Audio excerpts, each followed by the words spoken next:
7 categories. What these have to do with logic will become clear in due course. But the Chatushkoti is associated with Buddhist philosophy. The Saptabhangi is associated with Jain philosophy, 2 important Indian philosophies and religions. And they are connected with non-classical logic, as I'll explain. And what I'll do in this talk is explain what these things are and the connection with modern non-classical logic. So,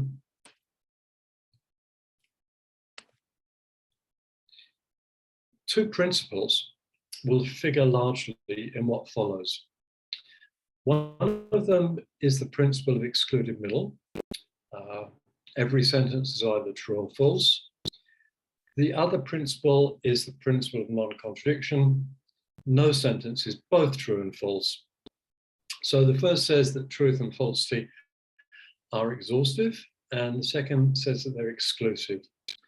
And I think, without exaggeration, these two principles have been orthodox in the history of Western philosophy and logic. That's not to say that there are dissenters. The most obvious dissenter of the principle of non-contradiction is Hegel. And perhaps the most famous dissenter of the principle of excluded middle is Aristotle, even though he defended the principle. But in a somewhat notorious book of De Interpretatione, he actually argued that certain sentences about the future are neither true nor false. The exceptions notwithstanding, those two principles have been highly orthodox in Western philosophy. Now, the matter in Eastern philosophy is not the same. They're not as orthodox. Look, I'm only going to be talking about South Asian philosophy, that is India. I'm not going to be talking about East Asian philosophy. That's another topic. And I don't want to give the impression that all Indian philosophers rejected these principles. That's certainly not true. A number of Indian philosophers and logicians endorsed these principles, but as we'll see in due course, some did not. And it's those I want to concentrate on. So where we're going is as follows. First of all, I'll talk about Buddhism and the Chatushkoti, and I'll show you how it's related to one modern non-classical logic, that is first-degree entailment. After that, I'll turn to Jainism and the Saptabhangi, but to do that, I'll have to talk a little bit about 2 3-valued logics, which are special cases, in a sense, of first-degree entailment. So there'll be an interlude, and then we'll get on to Jainism and the Saptabhangi. All right. So let's start with Buddhism and the Chatushkoti. So Buddhism is a philosophy and a religion. It derives originally from the thought of Siddhartha Gautama, whose honorific is the Buddha, the enlightened or the awakened one. And Siddhartha lived around the 5th or 6th century BCE. We're not sure of the exact dates. But in the Buddha's time, there was a principle that was generally recognized called the Chatushkoti. Chatushkoti in Sanskrit means 4 corners, 4 positions. And the 4 positions were this. Suppose you ask a question and I give you an answer. You may well say, well, your answer is true, or maybe you'll say your answer is false, or maybe you'll say your answer is both true and false, or maybe you'll say your answer is neither true nor false. Those are the 4 positions of the Chatushkoti.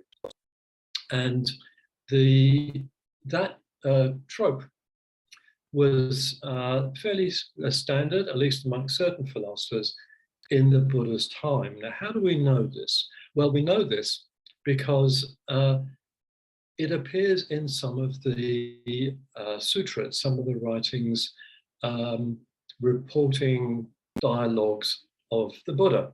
And here is one. So the Buddha is in a discussion with someone whose name is Vacha. And the dialogue goes like this. How is it, Master Gautama, the Buddha? Does Master Gautama hold this view? After death, a Tathagata is a Buddha. It's someone who's awakened, enlightened. So what Vacha is asking is whether exists. And the Buddha says, no, I don't accept that. Vacha, I don't hold the view after death that Tathagata exists. Only this is true and anything else is wrong. So then Vacha continues, how then does Master Gautama hold the view after death that Tathagata does not exist? Only this is true, anything else is wrong. Vacha, I do not hold the view after death that Tathagata does not exist.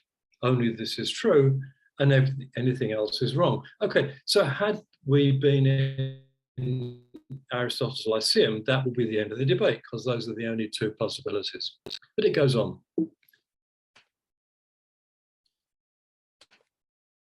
But my slides don't, apparently.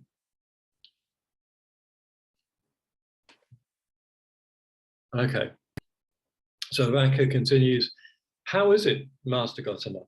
Does Master Gautama hold the view after death that Tathagata both exists and doesn't exist? Only that is true and anything else is false. Vacha, I don't hold the view after death that Tathagata both exists and doesn't exist. Only this is true and everything else is wrong.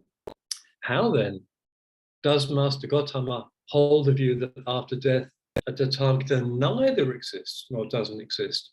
Only this is true and anything else is wrong. Vacha, I don't hold the view that after death a Tathagata neither exists nor doesn't exist. Only this is true and anything else is wrong. Now, notice that the Buddha doesn't endorse any of the four positions of the Chattoskoti. What's going on here is a very interesting question, but that's not the topic of today's talk.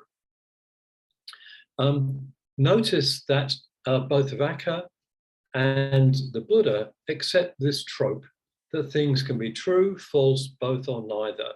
So the Buddha doesn't say to Vacha, don't be silly, Vacha, things can't be both true and false, or don't be silly, Vacha, things can't be neither true nor false. They accept this way of dividing up the space of possibilities. So those four possibilities are exactly the Chattoskoti. Now, of course, the Buddha and Vacha and no one at that time had an understanding of modern formal logic. They couldn't have done. But one can build in the four possibilities of the Chattoskoti into a very well-known non-classical logic. Non-classical in the sense that it goes against the development, it goes against the logic developed by Frege and Russell. That is classical logic. So this is a logic called first degree entailment. I'm going to skip that because of time. And so let me now talk about first degree entailment. So in first degree entailment, you can set it up in many ways, but I'm going to set it up as a four-valued logic. There are four truth values, which are exactly true and true only, false and false only, both true and false, and neither. And I'll write them like that. And logicians often draw these in the shape of a diamond. We'll see why that's useful in a minute. And the four corners of the Chattoskoti jump out at you immediately. That's obvious. So first degree entailment is a many-valued logic.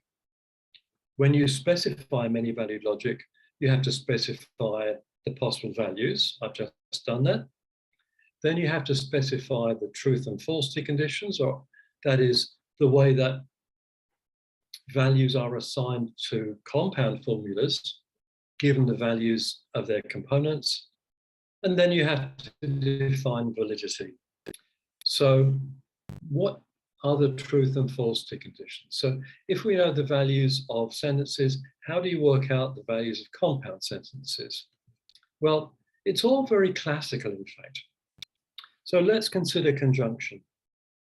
A conjunction A and B is true if both A is true and B is true, and A and B is false if A is false or B is false. That's just truth tables. Suppose we apply that thought in the new context. What do we get? Well, suppose A has the value T and B has the value little b. What's the value of the conjunction A and B? Well, notice that both A and B are true. One's true only, the other is true and false, but they're both true. So A and B is true, but of course, big B is false. It's both true and false, so that means it's false. So A and B is false. So A and B is both true and false, so it has the value B. All right. Suppose that A has the value B and B has the value N, so we're now here and here. What's the value of the conjunction? Well, is it the case that both A and B are true? No, because one of them has the value N, so it ain't true. But is it the case that one of them is false? Yeah, this one is. So the conjunction is false. So A and B is not true, but it's false, so it's false only, so it lives down here. All right, so this is just applying classical truth conditions. And I'll leave you to work through all the other cases, but what you'll see if you do that is that the value of a conjunction is the greatest lower bound of the values of A and B. In other words, what you do to find the value of a conjunction is simply go down arrows until you hit something, the first thing you hit, which is less than or equal to both of them. That's the greatest lower bound. And disjunction is the same, except you go up arrows. So the value of a disjunction is the least upper bound, the values of A and B. What about negation? Well, the classical truth conditions for negation is familiar. Not A is true if A is false, and not A is false if A is true. Now, if you do what I just did, but for negation, what you'll see that if A is true only, not A is false only, and vice versa. So truth and falsity, or truth only and false only, are sort of exchanged by negation, as you'd expect. And you might think that negation would exchange B and N as well. It doesn't, because if A is B, it's both true and false. So its negation is both false and true. Well, that's the same. So B is a fixed point for negation, and so is N, if you think about it. So negation exchanges T and F, but B and N are fixed points. So you know what the values are, you know what the truth and falsity conditions are. The only other thing you need is to know what validity is. And validity is exactly what it is in classical logic, namely it's truth preservation. So an inference is an inference is valid if whenever the premises are true, so is the conclusion. Now remember that truth comes in two kinds now. It can be true only and both true and false. So what this is saying is that an inference is valid just if whenever the premises are either T or B, so is the conclusion. And that is first degree entailment. So notice that if A has the value B, then the conjunction A and not A has the value B. Though notice, so does its negation. But a formula being able to take the value B means that A and not A can be true. It's false as well, but it's true. So we have a violation of non-contradiction, and in particular, the inference from A and not A to B fails, because A and not A can take the value little b, and B, well, you can just give it the value F, say. And dually, if A has the value n, then A or not A has the value n. So you have a violation of excluded middle. And in particular, then the inference from an arbitrary B to A and not A fails. You can make B say just true and give A or not A the value n. So in first degree entailment, both the principle of non-contradiction and the principle of excluded middle fail. Okay. If this were longer, I'd say a bit about proof theory, but I'm going to skip that. JJ, let me pause for a minute because I don't know how much logic people know who are listening. So let me pause for a second. If people have questions of clarification, this will be about first degree entailment. This will be a good time to ask them. Okay, so if you have questions, please do raise your hand or put them in the chat box on the logic that Graham is discussing now. Any questions so far?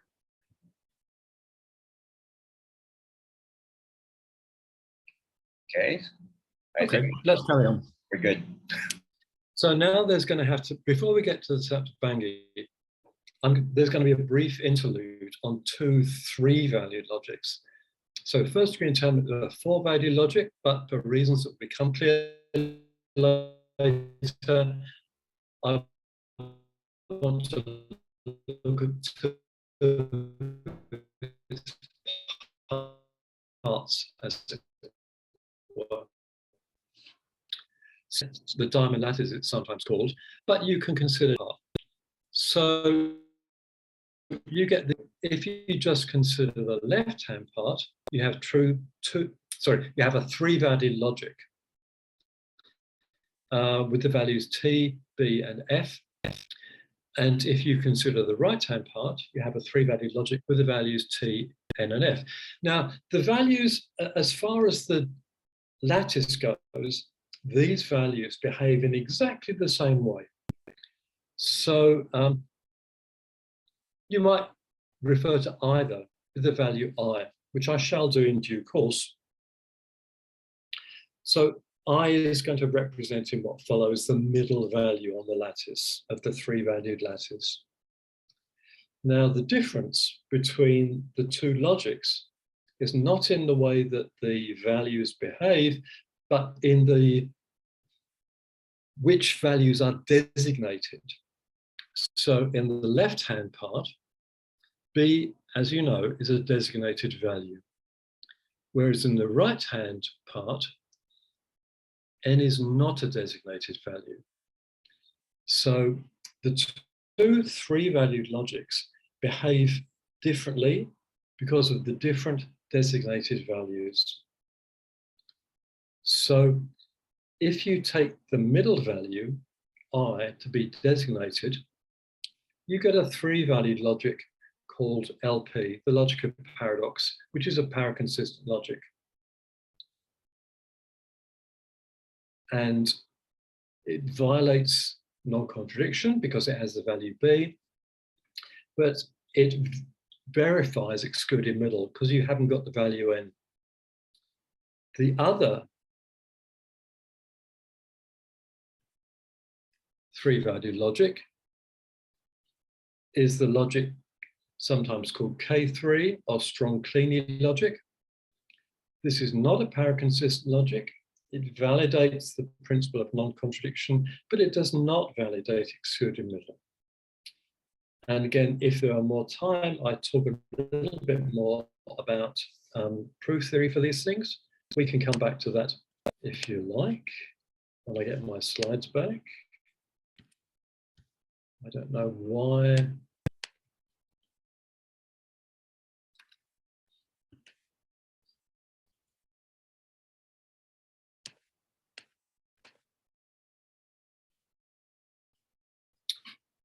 I'm sorry, the slides have stopped working for the moment.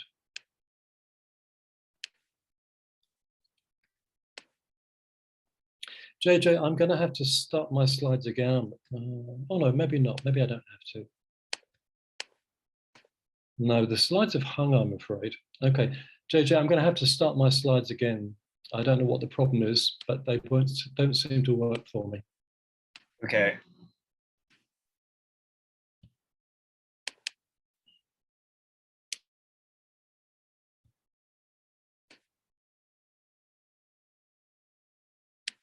Okay, so sorry about that. We're back to normal. So what I've just been talking about are those two three-valued logics, K3, which is not a paraconsistent logic. It's got non-contradiction, but not excluded middle, and LP, which is the other way around. So with that, I can now talk about the other non-classical logic that I'll talk about, which is Saptabangi. And this comes from not Buddhism, but Jainism. So Jainism is another heterodox Indian philosophy or religion. It's usually reckoned to have been produced by Mahavira. That's a sort of picture of him. He's a rough contemporary of the Buddha, and Jainism derives from his thought. Now, to understand the Saptabangi, you have to understand something about Jainism more generally. So the first thing you need to understand is this term, the Anekantavada. It means literally the way of non-one-sidedness, or sometimes just non-one-sidedness. And according to Jain metaphysics, reality is perspectival. It has different perspectives which are all equally legitimate. So sometimes you will see that reality is likened to a diamond with cut faces. So it has many faces or facades, and each is perfectly legitimate aspect of reality. So if you look at a cut diamond, then some faces will, and they both give you a perspective on the diamond, as it were, and both perspectives are equally good. Well, if you're Jain, you think that reality is like that. So reality has many aspects or perspectives and are all equally correct. So let me give you a more concrete example. Suppose you're a Jain and you might say, well, look, the Hindus believe that people have a self, and the Buddhists believe that people don't have a self. Who is right?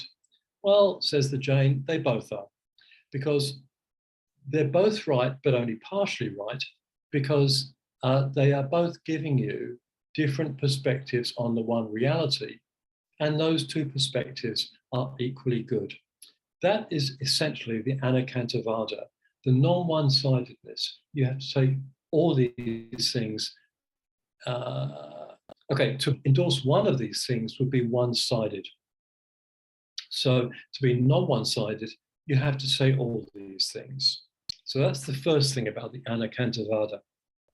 The next thing you need to know is that the Jains use the Sanskrit word syat. So it's a perfectly ordinary word in Sanskrit. Its vernacular meaning is something like maybe or possibly, but the Jain philosophers use it with a technical meaning. And when they say syat something or other, what they mean is something like from a certain perspective or in a certain aspect, that thing. So syat A means in one perspective, A. Okay. So syat A is a way of talking about the different perspectives. All right. So now you know what syat means. That's the preparation you need to understand the Saptabangi. The Saptabangi means 7 positions And according to the Jain philosophers, if you've got some claim about reality, there are 7 possibilities. 7's an odd number, right? I mean, I don't mean it's not even. I mean, it's a strange number. Why 7? I'll explain. To do that, we have to go back to our 3 truth values. So what we'll see is that in some sense, the 7 Jain values are all derived from 3. T, which is just true, F, which is just false, and a 3rd value, I. Now, when the Jains use this 3rd value, I, the true or false, that is a very contentious matter. Some scholars interpret this as neither true nor false. Some scholars interpret this as both true and false. And I think, to be honest, sometimes the Jain writers are just confused about this. So I'm not going to take a position on how you interpret I, whether it should be a B or an N. I leave that to Jain scholars. I will take both possibilities into account and tell you what happens whichever way you go, okay? So, whatever I means, you've got 3 basic values. But then, as I said, the Saptabangi means 7 values. How come 7? Well, 7 is 2 to the 3 minus 1. You see, it's simple. All right, that's probably not very illuminating. Let me explain. So, if you've got 3 truth values, how many subsets of those 3 are there? Well, there are 2 to the 3. So there's the one that contains T, F, and I, the one that contains T and F, the one that contains F and I, the one that contains just T, and so on. And of course, the one that contains none of them, the empty set. Now, it's going to turn out that the Jain values are just the subsets of those 3 values. Well, that's not quite right, because there's got to be at least one perspective. So you've got to rule out the empty set. So the Jain values are going to be every non-empty subset of those 3 values. That's why you take the 1 away, because you don't want the empty set. So there are 2 to the 3, namely 8 subsets of those 3 values. Take away the empty set, you get 7. That's how you get the 7 values. All right. So what we're going to see is the Jains endorse those 7 values. So here is a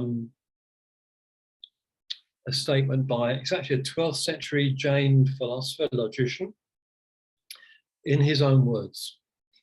The 7 predicate theory consists in the use of 7 claims about sentences, each preceded by arguably or conditionally, that's syat, all concerning a single object and its particular properties, composed of assertions and denials, either simultaneously or successively and without contradiction. And they are as follows. Now we're going to get an enumeration of the 7 now. I wouldn't have enumerated them in this order, but he does. So what are they? Syat, some object exists. The first predicate pertains to an assertion. That's 1. 2, syat, it doesn't exist. The second predicate pertains to a denial. Okay, the third possibility comes down at number 4. Syat, it's non-assertable. So he's glossing the third value as non-assertable.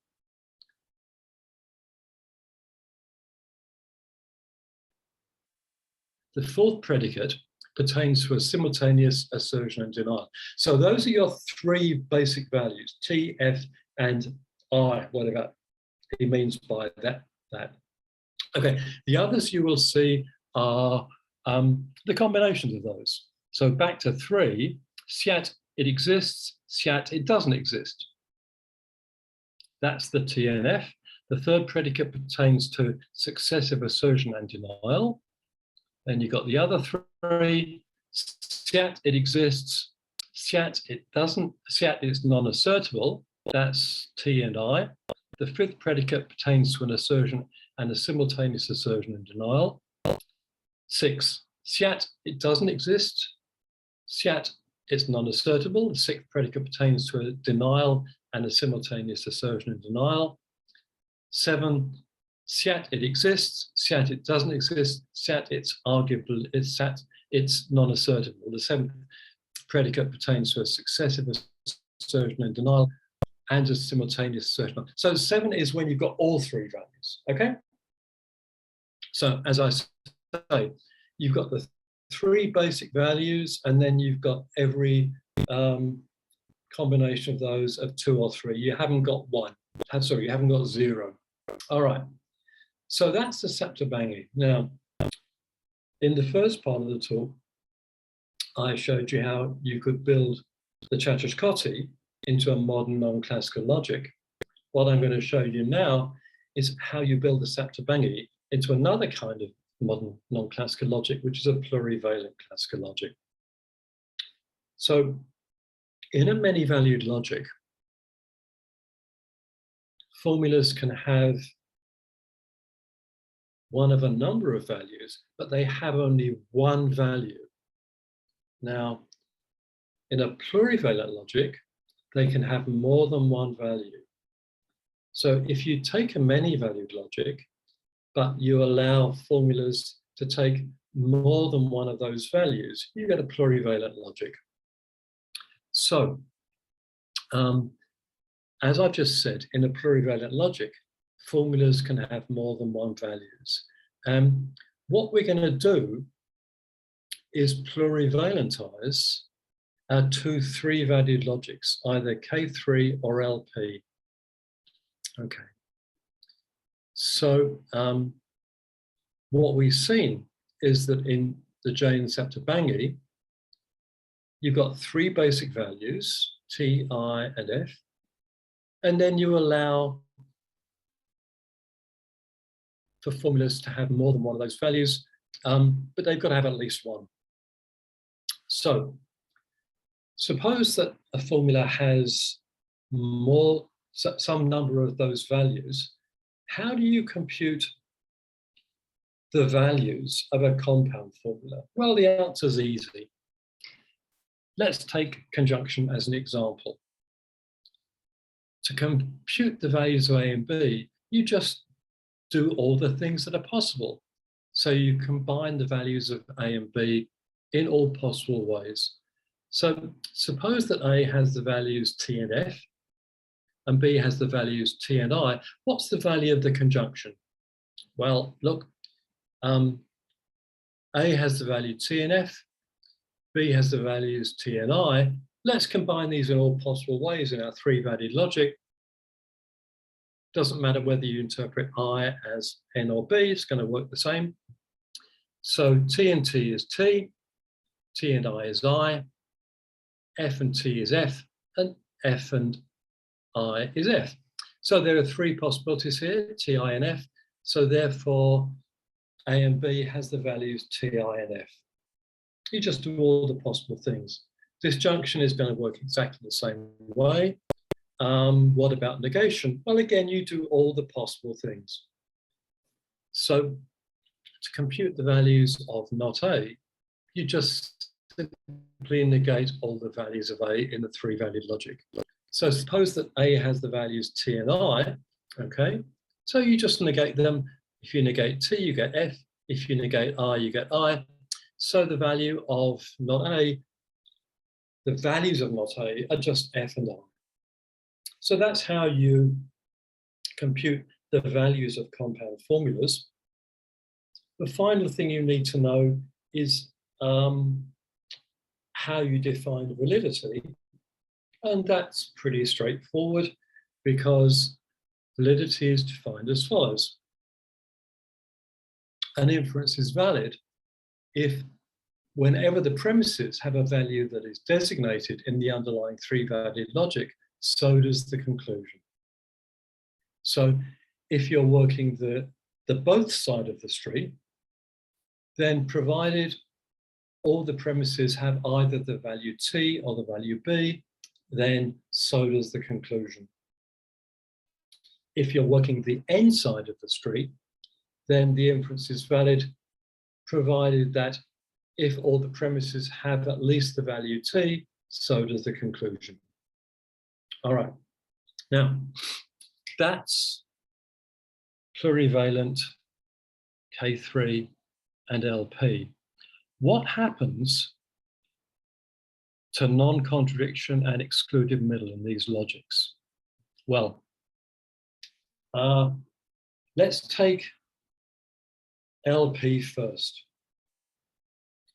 The consequence relation of plurivalent LP is exactly the same as LP itself. Now, that's not at all obvious. I'm not going to try and prove it for you. If you want to know the proof, I can send you the proof. But when you plurivalentize LP, you get exactly the same consequence relation. The same things follow and don't follow. So plurivalent LP is has exactly the same consequence relation as LP. So in particular, it violates the law of non-contradiction, but it validates excluded middle. So that's the LP side of the street. What about the other side of the street?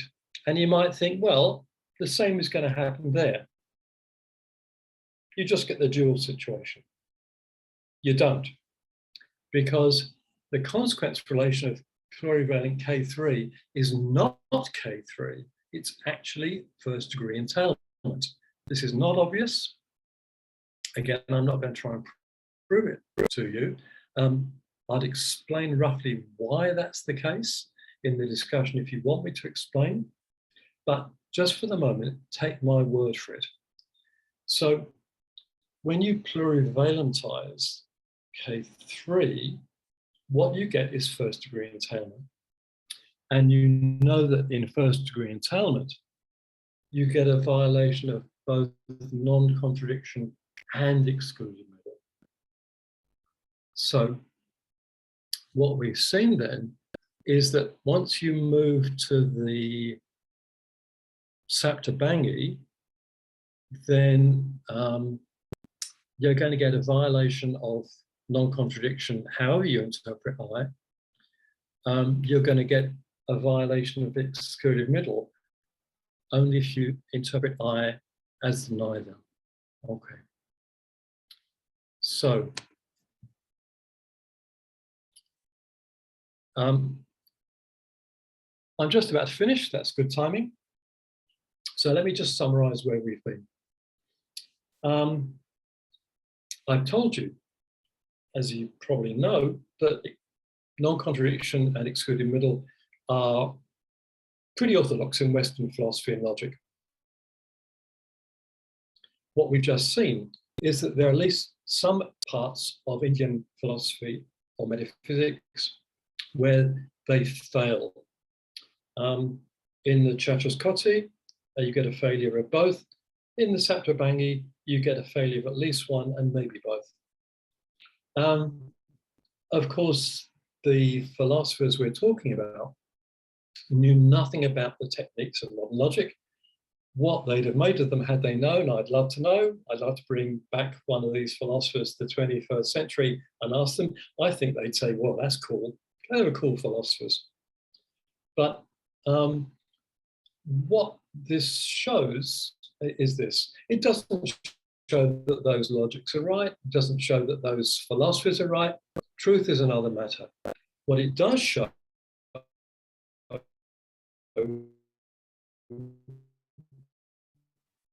is this. If you are a philosopher or a logician from the West who has never heard of the techniques of non-classical logic, when you meet the Chatraskoti and the Saptabangi, you are going to be really confused. You say, how can you possibly make sense of this? How can something be neither true nor false or both true or false? Well, the techniques of modern non-classical logic show you exactly how. Now, as I say, that doesn't show that these views are right, but that does show that there is nothing confused about them, because you can make precise mathematical sense of these views in exactly the way that you can make precise mathematical sense of two-valued logic. So we are dealing with metaphysics that can be made mathematically precise as much as any other can. As I say, it doesn't mean that it's true, but it means that it's not confused or mysticism or anything like that. Okay, so that's the end. Thank you. I fit 41 minutes, so that's pretty good going. And now I'll be interested to see what you guys have to say about this. Thank you. Yeah, thanks, Graham. Let's give Graham a virtual hand, if you have a hand there. Okay, so if you have questions, please do raise your hand or put them in the chat box. Let's start with Al. Yeah. Thanks very much, Graham. Good to see you. I really enjoyed it. Hi, Al. It's great to see you, mate. Great. Thank you. Yeah, look, really enjoyed that. Just following up on the Jainism and the notion of syat, which I found very interesting.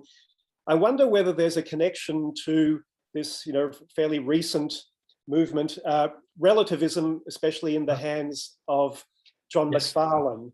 And so he has this notion of points of assessment, okay? And so this is not contextualism. There's a fixed proposition, but depending on your point of assessment, there could be different truth values. And you mentioned Aristotle and future contingents. That's one of the applications for Macfarlane. Conditionals, think, for example, of different states of information that people could have, and have different points of assessment. So anyway, the syat idea just seemed to fit a little bit with that, although each point of assessment in the Macfarlane framework will have excluded middle and non-contradiction holding, I guess. But anyway, just wanted to see if there's a connection. Yeah, look, of course. Okay, let me take those points backwards. Of course, you can plurivalentize classical logic. What you do when you plurivalentize classical logic is not maybe what you'd expect. You get LP. Okay, so you do get a paraconsistent logic, but you get at least excluded middle. Okay, now, does the Jain stuff relate to this kind of relativism that you mentioned? Yes, it does, because you could certainly think of the perspectives, the Jain perspectives on reality, as perspectives of valuation. I don't know of any Jain philosophers who say that explicitly, but it might be an unfair way of interpreting some of the things they say. So one thing that might make you doubt that is that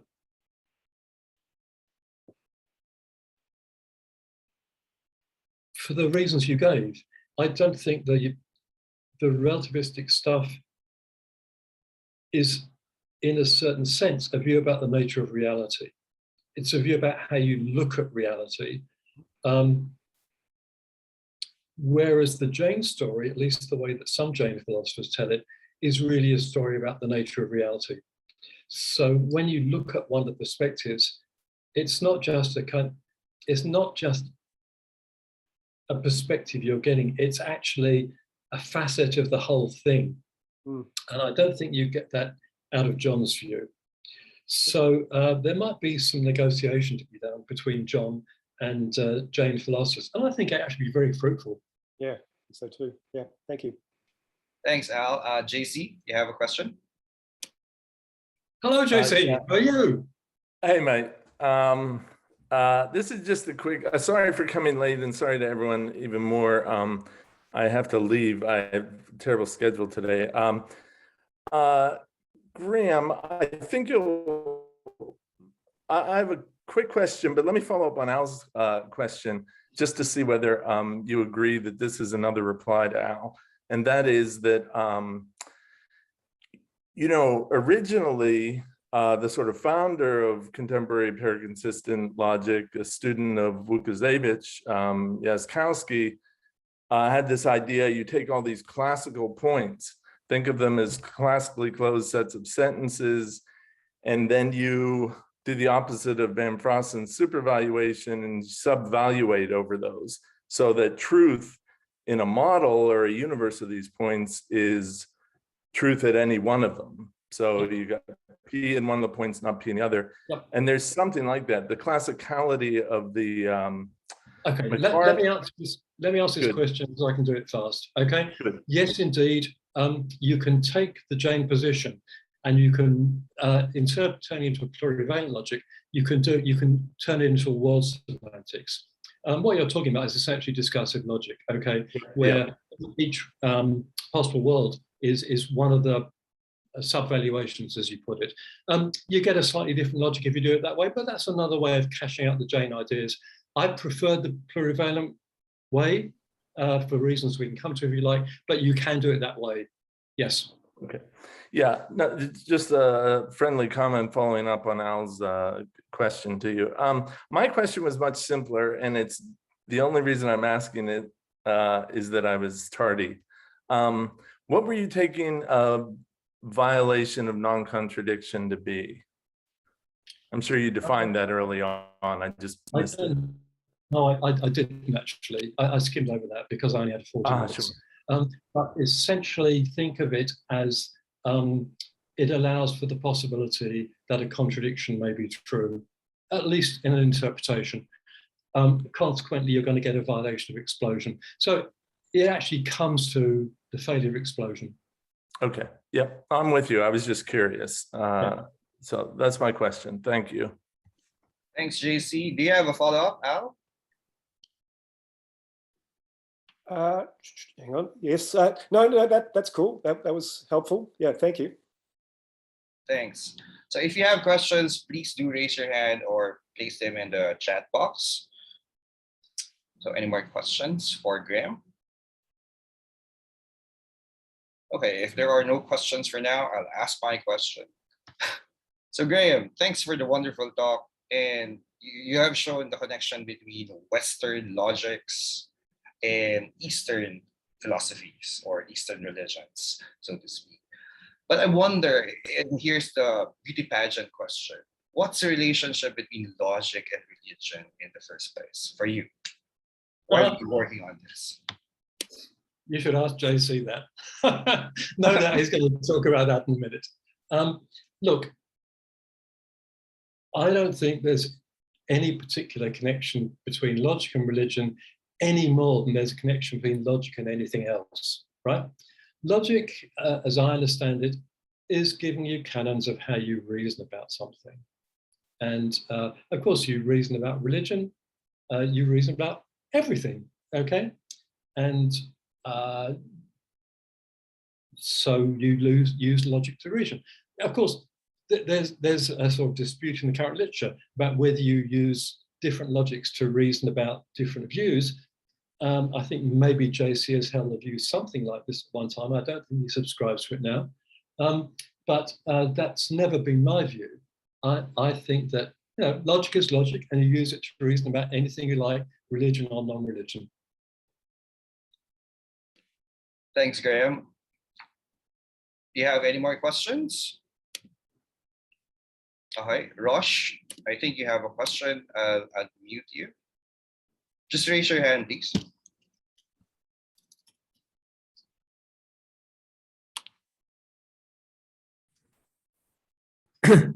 Hello. Hi, Dr. Priest. Thank you so much for a brilliant talk. So I wonder if we could perhaps use the Jane position to try and solve problems within more Western philosophies or Western theologies, rather, such as, for example, the problem of compatibility between free will and God's omniscience, whether his foreknowledge of things to come mean that we have free will at all, So I wonder if we could use the Jain position to cash out those problems. And do you think you could discuss a bit about that? Yeah, look, that's an interesting question. The answer is Syat, because the proof, as the English say, the proof of the pudding will be in the eating. Now, can you make the details work? Now, first of all, you might say, never mind the Jain position, can you use paraconsistent logic to address some of these issues? I think JC is going to talk about at least one question in that ballpark in his talk. It's not the free will determinism problem, but that once you go paraconsistent, that has to be a move on the logical table, as it were. Whether it's a good move or not, well, one will just have to investigate the details. Okay, now that's not the Jain view. That's not using perspectivalism. Could you use perspectivalism? Well, yes, you could. So that would add to the paraconsistent picture the fact that, say, free will is true in one perspective and reality, and the lack of free will is true in another. Actually, that's a well-known position in Western philosophy, because it was exactly Kant's. Okay, so in some sense, this view has already been tried out by some Western philosophers. Now, I don't think that Kant would have liked to see it that way. One philosopher who might well have liked to see it that way is Nietzsche, because, I mean, Al raised the question about Macfarlane, but another philosopher who's most certainly a perspectivalist, I think, is Nietzsche. And had you asked Nietzsche for his view of this matter, I suspect he might have taken exactly this view. But, you know, when it comes to interpreting Nietzsche, most bets are off. So let's just say it's a possible interpretation of Nietzsche. Thanks, Graham. Thanks, Rosh. Any more questions? So we still have time, about 8 minutes for Q&A.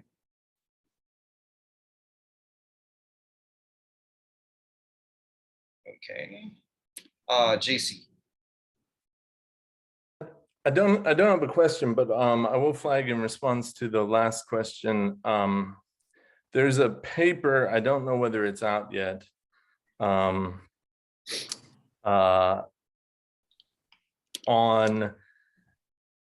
doing this kind of thing for free will and determinism. It's by Michael DeVito, and it's I don't remember the details, but the basic idea is, instead of having different perspectives and all that, the basic idea is that so this is a theistic perspective, not the Buddhist one, and that you've got humans have free will. It's true that humans have free will in virtue of the falsity of God's omniscience. And it's true that God knows what you're going to do in virtue of the falsity of humans, having a choice. So, but as Graham said, the viability of that sort of thing turns entirely on the details. I mean, if it collapses to every human action is a contradiction, something's gone wrong. But anyway, I just wanted to flag that for the person who asked. Yeah, thanks, JC. Question: is this a simple paraconsistent view, or is it some version of perspectivalism? Well, it's a simple paraconsistent view, but as I thought you were saying, it could be translated into a perspectivalism, but not in an interesting one. It's just that you have the freedom to choose what you'll have for breakfast tomorrow is true in virtue of the falsity of God's knowing what you'll choose now. And so it's just a simple glut, true contradiction thing. So perspectival views have a habit of collapsing into paraconsistent views. Not necessarily, but they do. But of course, not all paraconsistent views have a perspectivalist rendering. That's How why does I've it- made the distinction. What's the recipe for the collapse generally? Which way round? From the perspectival to the contradictions. Oh, well, you've got to cash out perspectivalism in such a way that gives you a violation of power consistency. It gives you a power consistent logic, in other words, a failure explosion. And Okay. the most obvious ways of doing that are going to do that for you, whether it's kind of a discursive logic or plurivalent logic. But it doesn't have to, I think, as Al pointed out. I don't think McFarlane would take his view to collapse into a paraconsistent view. So that there are, you know, a couple of plausible moves that need to be made in between. Got it. Thanks. Thanks, JC. I think Mike DeVito is here. If he wants to join in the discussion. If not, I think we could thank Graham for a wonderful talk. Thank you, Graham, for this. Thank you, JJ. Okay.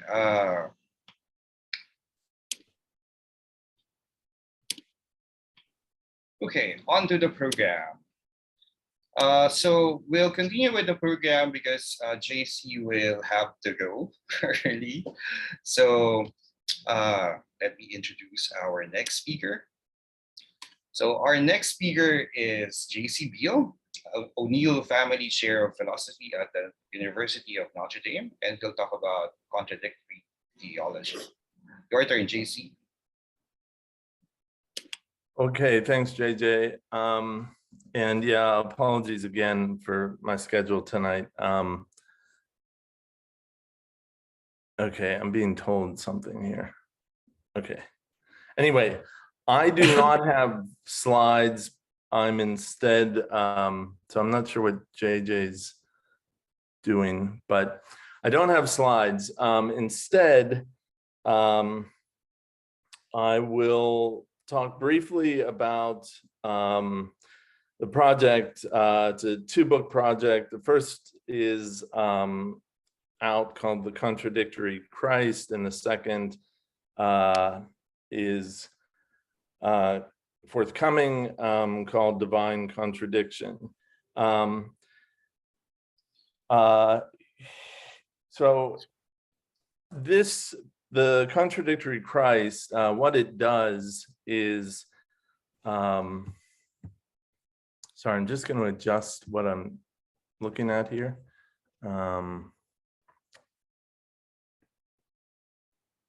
Okay. So the Contradictory Christ, what this does is it takes up what the philosopher Richard Cross calls the fundamental problem of Christology. It might not be what you consider to be the fundamental problem, but the fundamental problem is the apparent contradiction of the central, one of two central theses in standard Orthodox Christian theology. So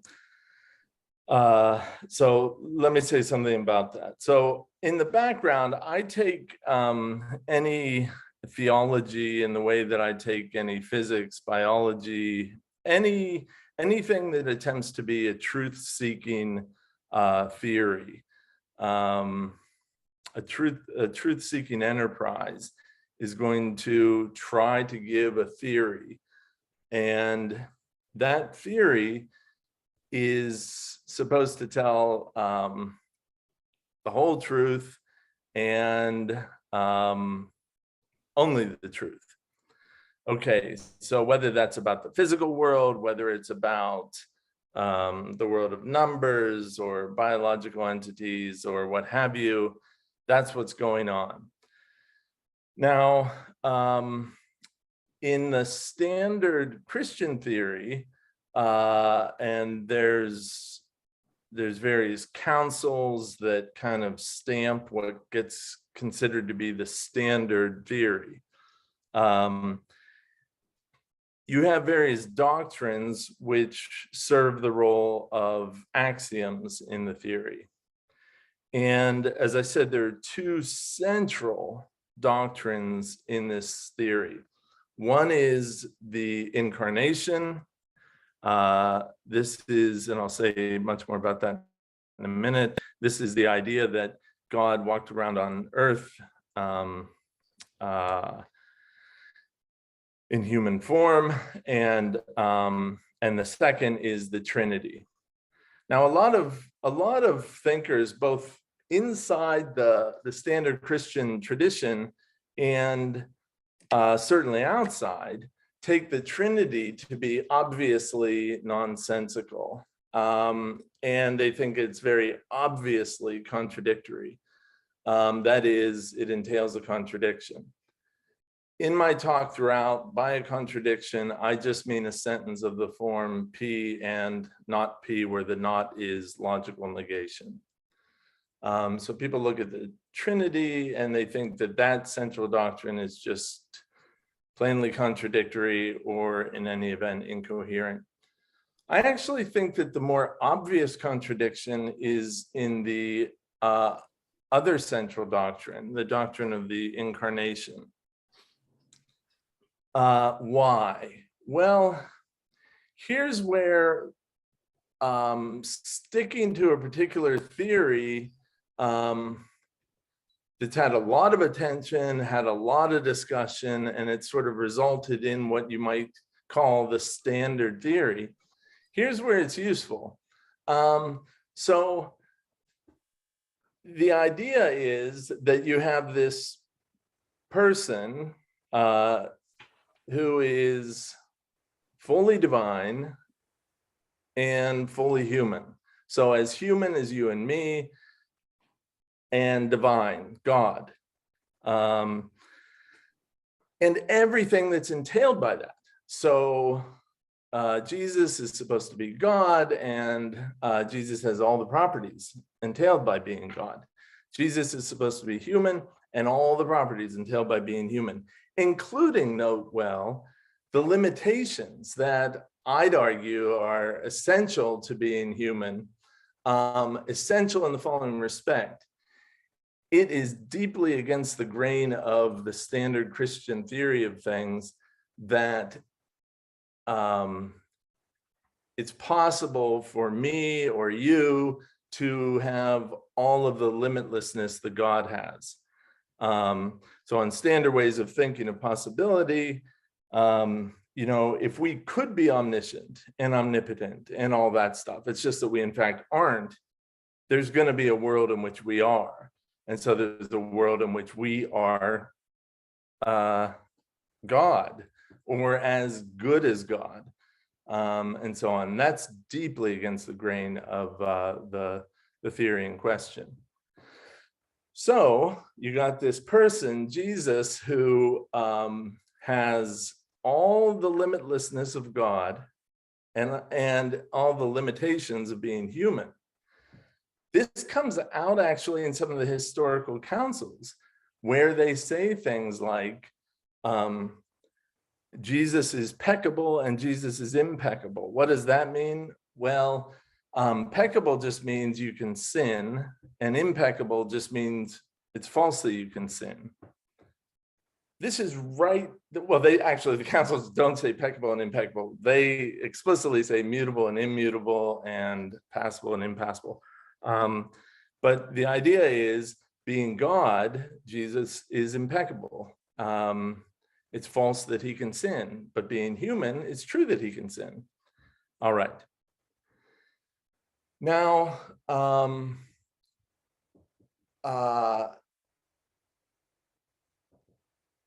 for a long time, Christian theologians have recognized the apparent contradiction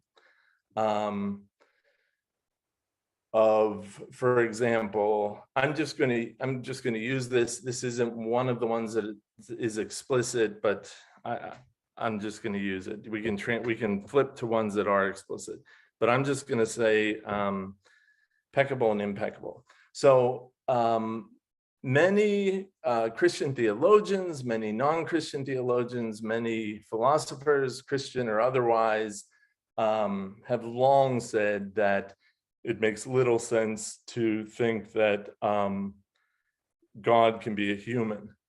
And if you look at the history of heresies, now what are heresies? Basically, in a good light, in the bad light, they're horrors, but in a good light,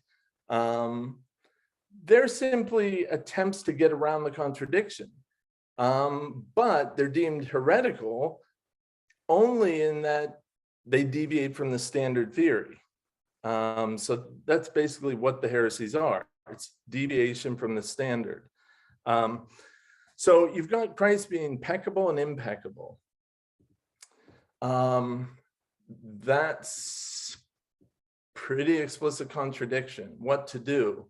Well, one thing you can do is just say, look, unlike maybe physics or biology or our theory of sets or properties or what have you, unlike these truth-seeking theories, theology is just not closed under logic.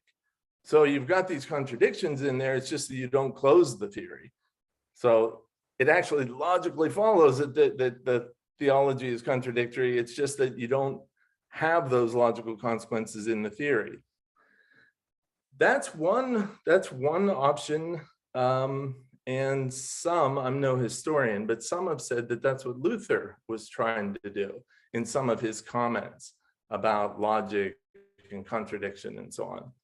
Maybe it's what people like Kierkegaard were up to. I don't know. I'm not a scholar of these people, but if we think that truth-seeking theories should be bound by logic, then this is not really a move that is going to recommend itself. So what else? Well, okay, logic closes the theology. Well, maybe you have two persons here, right? There's no contradiction if you have a human person, Jesus, and a divine person, Christ, and it's Christ who is the one who can't sin, and it's Jesus who can sin. No contradiction whatsoever. Sure, but that's actually ruled out. It's ruled out by the theory. That's a heresy. It's deemed to be non-standard view, maybe a perfectly good view, but it's not the one that's advocated by the standard theology. Well, another thing you could do is say that there's one person, which is demanded, one person, but not really God. Instead, just a really important human selected by God to play a special role in the history of things. That'll get around the contradiction in a heartbeat.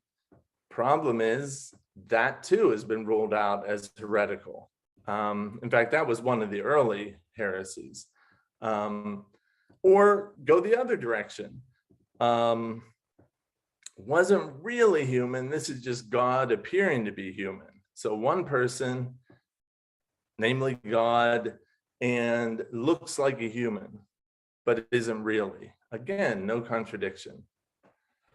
No problem, perfectly sensible view. The trouble is it's been ruled out. It's a heresy. So in the end, you have, I think, very smart people trying to consistentize the description of Christ within this theory. But there's just no room. There's no room to do it. Some people advocate just instead saying, okay, there's one person, fully God, fully human, has all the properties of God, has all the properties of human.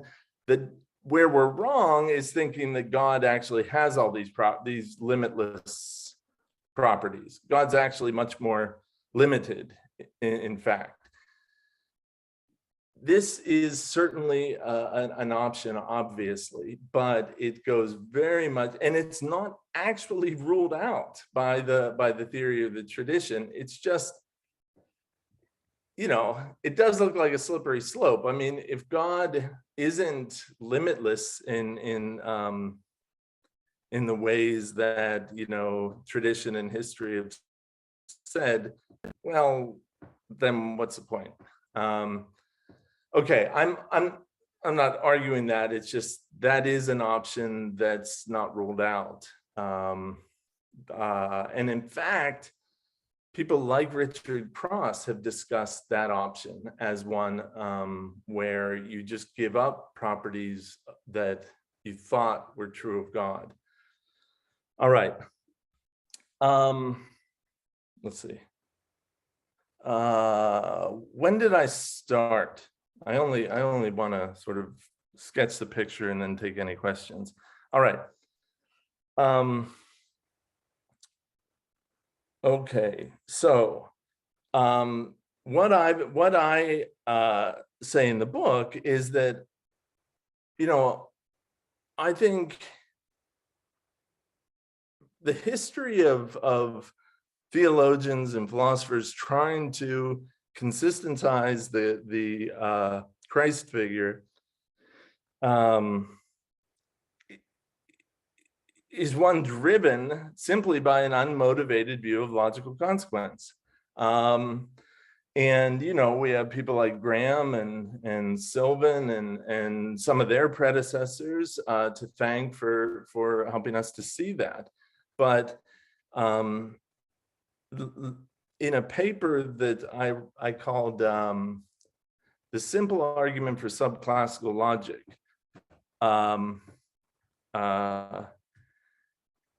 I put in print what I take it was sort of in the spirit of early action in Canberra when Graham and some of the others were there.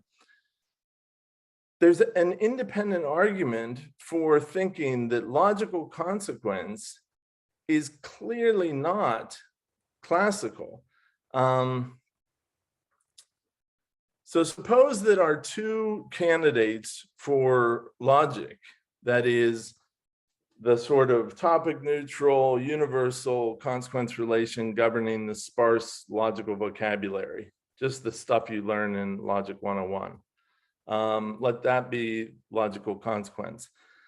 Suppose our two candidates for that relation are classical, and I'm going to say FD because I think if you take LP or K3, there are arguments from symmetry down from that. So let me just say FD.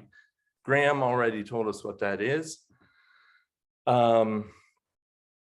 Here's the argument. You lose absolutely no true theories by accepting FDE as the right account of logical consequence. And moreover, you gain important currently live options for the true theories about a variety of phenomena, whether they're the paradoxes, whether it's maybe reality along the Buddhist tradition that Graham was talking about, maybe the Christian reality that I've been talking about. So why would you think that the classical account is the right account when you lose nothing and you gain things? And truly, you lose absolutely no true theories. I think that many true theories are classically closed. That is, the logical vocabulary behaves just as classical logic says, but that's because of extra logical sort of things that go into the theory and force that behavior. But you lose absolutely nothing. Moreover, let's be frank. I mean, the classical account as we know it, the precise account that we can all rehearse easily, is a very, very recent phenomenon. What is it? 100 years old. Some of the principles that were supposed to be behind it, non-contradiction, excluded middle, this kind of thing, have been around for quite a while. But making the relation precise is a very recent thing. And how did they land on that relation? Well, Russell and Frege weren't trying to answer the question, what is the right account of the universal relation that governs logical vocabulary in all true theories? They were talking about one thing. What's the relation in all true mathematical theories? And on that, I think they're right. I mean, Graham disagrees, Zach Weber disagrees with me on this, but we can have those debates elsewhere. So again, there's independent reason to think that this idea that classical logic is the right account of logical consequence understood in the traditional fashion as a universal sort of bottom level closure relation. This has just really always been on weak grounds that should be rejected.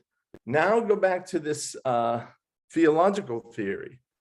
These thinkers have been trying to get around the strongly apparent contradiction in their central doctrine of the incarnation for ages. Why?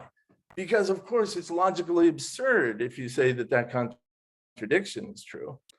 But that's the mistake. Let me just list 3 virtues out of the 7 I give in one of the chapters in the book for accepting the sort of contradictory account of the incarnation. One is, it's the simplest. You've got one person who's got all the limitlessness of God and all the limitations that we do.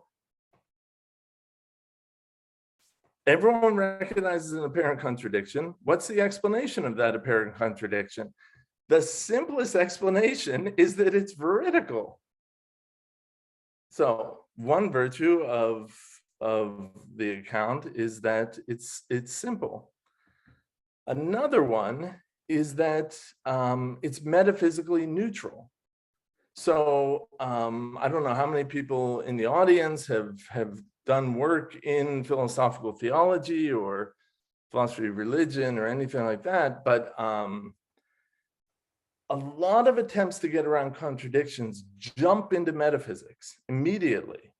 And they think, oh, well, the metaphysics, you give this complicated story, the metaphysics is like this and that. That's how you avoid the contradiction. You sort of carry this huge metaphysical backpack. And even though you can barely walk with it, still, you got to avoid that contradiction, so you're all good. Or you complicate the epistemology. Epistemology is this highly complicated thing, and if we just could figure out how it can appear contradictory, but it isn't, then everything would be fine. Look, those stories might be right.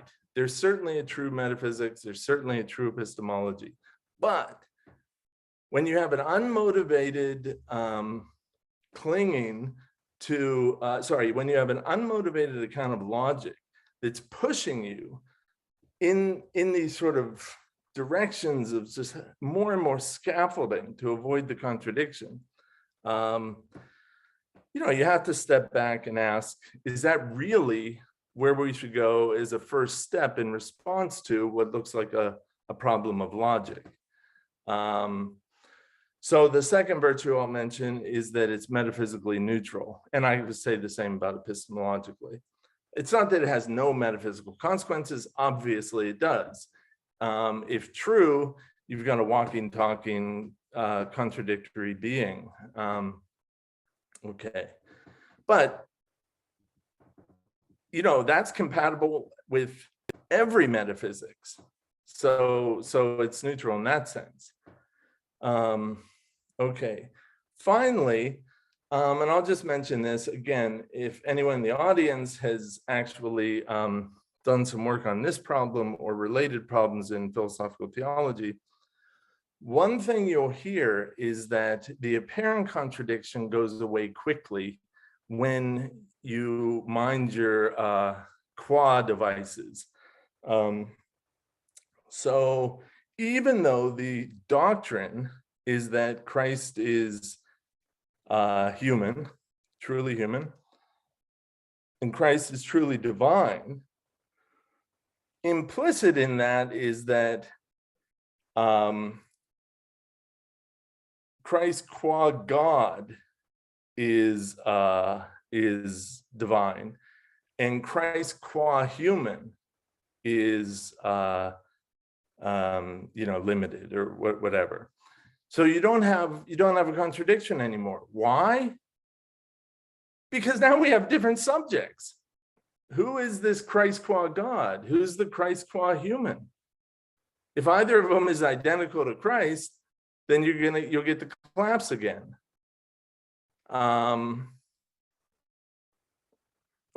Sorry, that's not true. If just one of them is identical, you'll avoid the contradiction. The trouble is you'll collapse into one of the heresies. So if Christ is identical to either, Christ would have to be identical to both, and then you collapse into the contradiction again. So this is, again, just changing the subject. How do you get around the contradiction? Strong traditions in the theological tradition say that the contradiction disappears when you say Christ qua God is impeccable, can't sin. Christ qua human can sin. But now who are these people? This Christ qua God, Christ qua human. It's just changed the subject, and you can certainly get around contradictions by changing the subject, but you were supposed to be talking about one and the same person.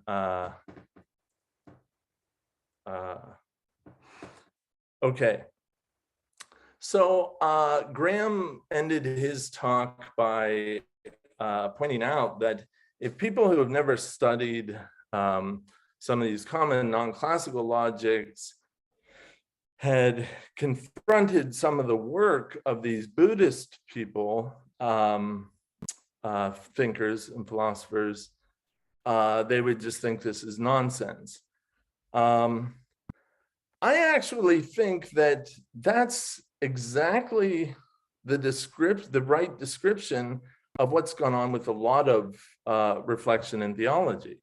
And again, I'm just limiting myself to a particular account, to the particular standard Christian theology. Although people have recently written of the utility of paraconsistent methods for Muslim theology, where they share the same God. It's traditional monotheism, the omni-God, and so on,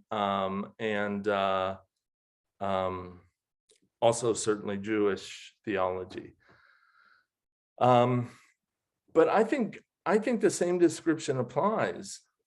What we have here is you're looking at these doctrines in this theory, think of them as axioms, and it's like these look to be contradictory. It's just nonsense.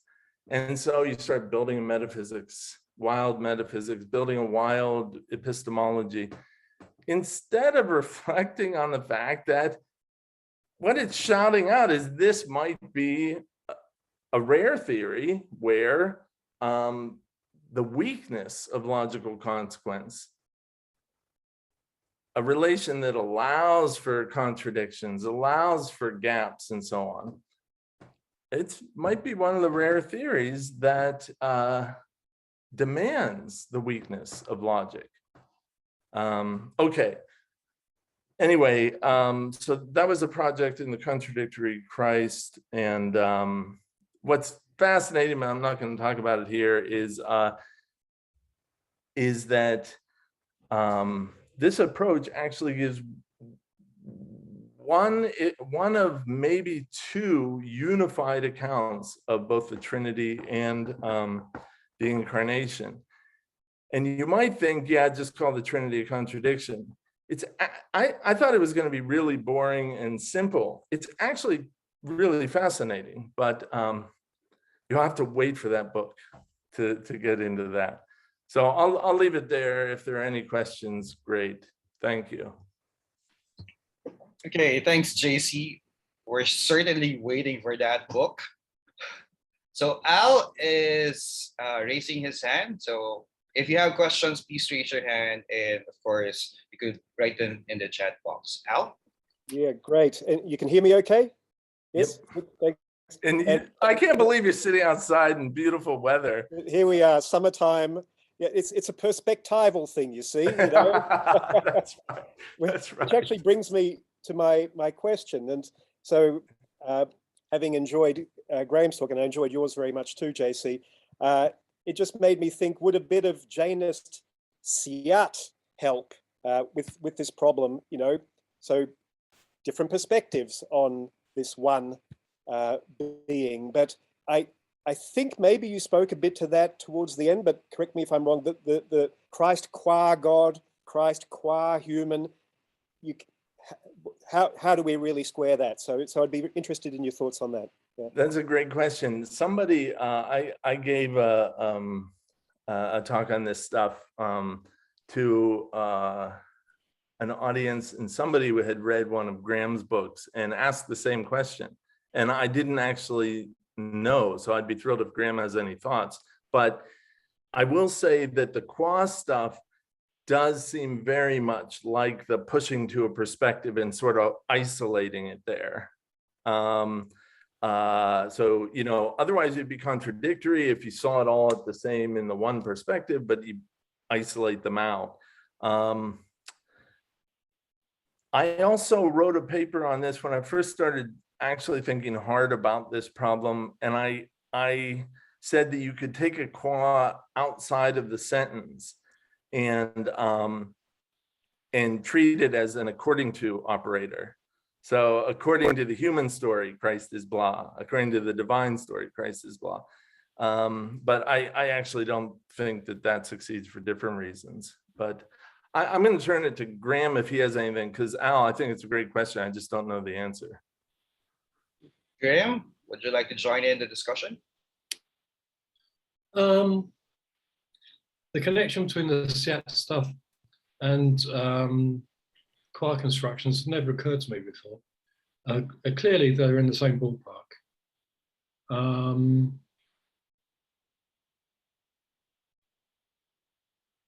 You could look at it that way, I guess.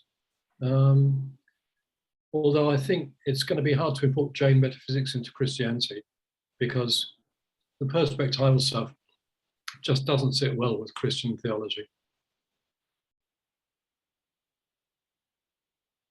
But from a logical perspective, you think that there might be something there. Forget about the sort of religion on top, or that it's trying to serve, but the qua, you think that there's promise in exploring the Al's suggestion, comparing the qua device. To be honest, I've never really understood the qua stuff. Maybe Syat is one way of making sense of it. Huh. Yeah, good. Thanks, Al. Thanks, Al. Thanks, Graham. Rosh? Al, are you in Victoria? I'm in the ACT. I'm in Canberra. Oh, you're in Canberra. Ah, right. Okay, very good. Okay, Rosh, you have a question?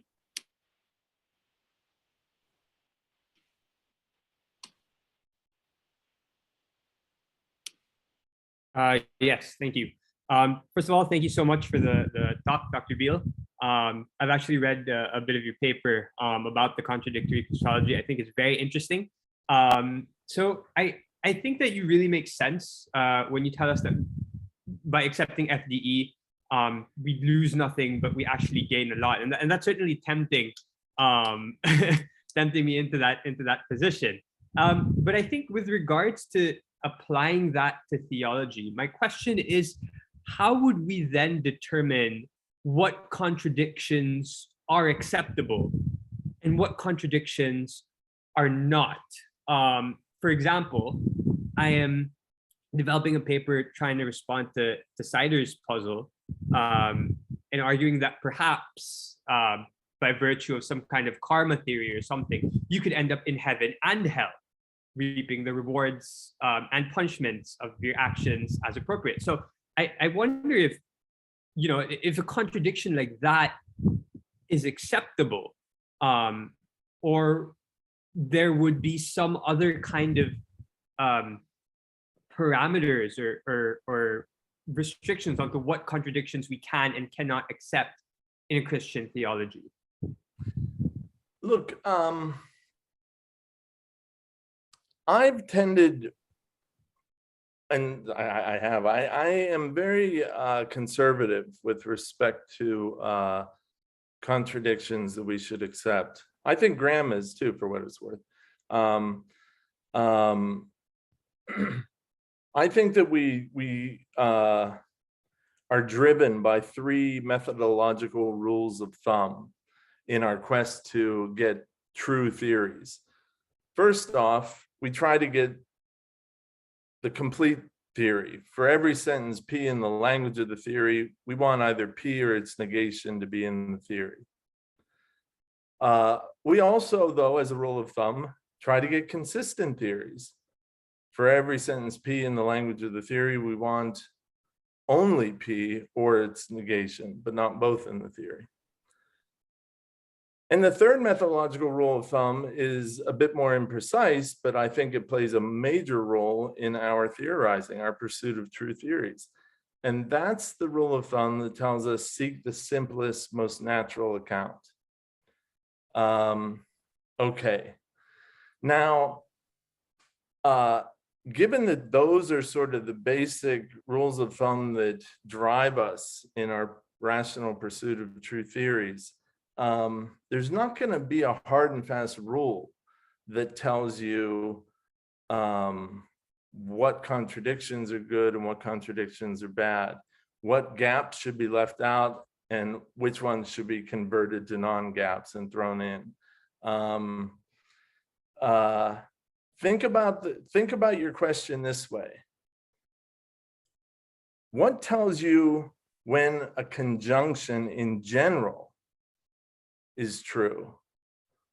Contradictions are just special cases of conjunctions. So what tells you in general which conjunctions you should accept? There's not going to be some general rule that answers that question. And it's also not going to answer the question in the case of the special case of contradictions. So I think basically, look, the rational pursuit of truth is a hard nut. There's sort of no easy rule. In the case of the standard theology, Christian theology, where you have the incarnation and the Trinity, you can't take Christ's divinity to be a gappy matter. It's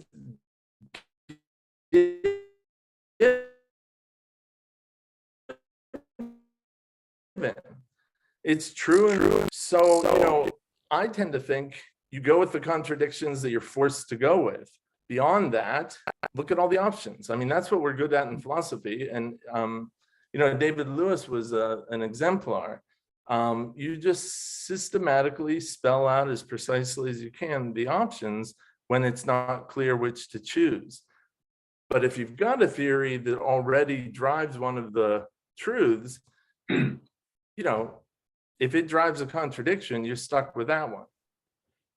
I hope that answers the question. If it doesn't, I'm happy to follow up briefly. Let's have Graham first. Okay. Yeah, this is a sort of a follow-up. I don't have a horse in this race, but I'm not sure what you're going to pack into being divine. Maybe immutable, maybe omnipotent, there are a lot of standard things, all right? Now, if Christ is fully divine, then Christ has these properties. So of course, Christ hasn't got them, but Christ has them. The worry is that now you're making Christ a really contradictory character. And can you really make sense of the Christ of Christ being immutable, where pretty clearly, he was. So some of these things are visually observable. I mean, what do we make of the view that Christ was, immutable when you can see the guy changing, right? So the worry is that you haven't got just a couple of contradictions, but you've got a real lot of them. Yeah, yeah, no, that's absolutely right. That I do think that divinity entails immutability. That is the falsity of immutability, not the lack of mutability, the falsity of mutability. And I say that because it can get confusing. So when Jesus went to sleep, ate breakfast, stubbed his toe, all that stuff, yeah, you got contradictions right and left. It's just like a cloud of contradiction, the whole thing. Thomas Hofweber at Chapel Hill raised a similar thing that I kind of address in the book a little bit. He pointed out that not only is Christ contradictory, but anyone who worships Christ is thereby, he had an argument that they inherit contradictions or something. So there are related worries, but let's stick to the one that you made explicit. I don't think that the multitude of contradictions around Christ is the problem. I mean, if being divine and being human is contradictory, well, you're going to have a lot of contradictions if you got this thing. It's more the source of the contradiction. So if it turns out that Christ is the unique source in the world of these contradictions, gazillions of them, that to me isn't as much of a problem. You actually pointed to two problems, though. One is just the multitude, and I've addressed that briefly. It's tons more to say. The other one, though, is the observability conditions. When I was living in Australia, I knew this brilliant philosopher, really, really sharp, and he talked about the observability conditions of contradictions. And I mean, he would take seriously contradictions of all sorts, but he tried to spell out what a contradiction would look like. He wrote a brilliant paper in the Australasian Journal of Philosophy. I can't remember. Anyway, if anyone in the audience doesn't know, it was Graham Priest I'm talking about. And as you note in that paper, I mean, I have disagreements in some of the details, but it's a real question of the observability conditions of contradiction. So normally you think let's fix on a context where this is true. Normally you would think that the observability conditions of a conjunction of P and Q, now fix on a context where we're not blocking and we're not doing anything like that. P and Q, the observability conditions of the conjunction P and Q is basically the union of all the observable effects of P and all the observable effects of Q. In a stipulate that Christ is a contradictory being who's immutable and mutable. Well, clearly, crucified on a cross, wearing a sandal, all this stuff, you're seeing the one conjunct is truly mutable, but you're not seeing any observable effects of the other. I think that that's going to be the case for any empirical contradiction. Okay, I'm not giving a view. This is a hard problem that I certainly need to work out. And I don't have I take the point about observability, but let me just push a little bit further. Look, if Christ is immutable, then Christ never did anything. Okay, because anything you do mutes you, right? So Christ did not give the Sermon on the Mount. Christ did not cleanse the people from the temple. Christ did not ride into Jerusalem. I mean, et cetera, right? You're going to have to, of course, he did those things, but you're going to have to take the consequence of him not doing those things as well. So, yeah. If Orthodox theologians are going to feel happy with this? That's right. That's exactly right. So I would love to, look, this is complicated. I'm not going to answer what you just said, but I'm going to sort of add to it just to show my appreciation for the problem. Orthodoxy is going to have a problem with that, but two things to say. One, it's a consequence of orthodoxy that you have these contradictions. First thing. Second thing is we have to distinguish heresies of commission and heresies of omission. And, you know, so orthodoxy has trouble if you say that it's false that Christ he healed the sick. But hold on, if it's contradictory that Christ healed the sick, then how can it be a problem by asserting that it's false, so long as you also assert it's true? Many of the heresies were sort of ones of omission, failing to assert the truth of the thing. So that's the second response. And because I said I would give you two responses, I'm going to give you a third. The third response is, as you know, well, much better than I do, I'm sure, we have to be a little careful about contraposition on some of these things. And so I'm sensitive to that on some of the arguments. Yeah, okay. Good though, yeah, it's complicated. Yeah. Yeah, thanks, JC. Thanks, Graham. I think we have questions in the chat box. I'll ask Jerome to unmute himself. Jerome, you could ask your question now.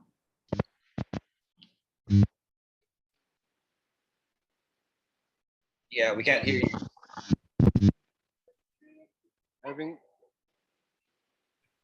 Okay, Jerome, are you there? Yeah, I am, sir. I'm having a little problem with. Okay, it's better now. Wonderful talk, Dr. Bell. May I just ask about your position if the question of Christ is something of a totally order of reasoning that would go beyond the traditional logic that we know? And if so, what would be the problem or problems that would be connected to the same? Well, that's certainly a position. So I take it what you're asking, Jerome, maybe mute your mic for a moment. I think that what Jerome is asking about is the idea that in the Christian theology of these doctrines that appear to entail a contradiction, but why not think that the reality of the divine reality demands a logic that's beyond, you know, sort of logical consequence as we know it, whatever the end debate may be on that. So it's sort of like transcendent logic, it's beyond us and whatever. That's certainly an option, and it's populated in various colors within the tradition. I just don't take, I think it's giving up. I think either people be responsible about what they say and take seriously what the consequences are, or don't say it. And I just have trouble. There is a strong tradition in Christian theology towards that direction. And people talk about, well, this is analogical. But you ask them, well, what on earth is analogical? Either, half the time it sounds like they're using a degree theoretic account of true of or something.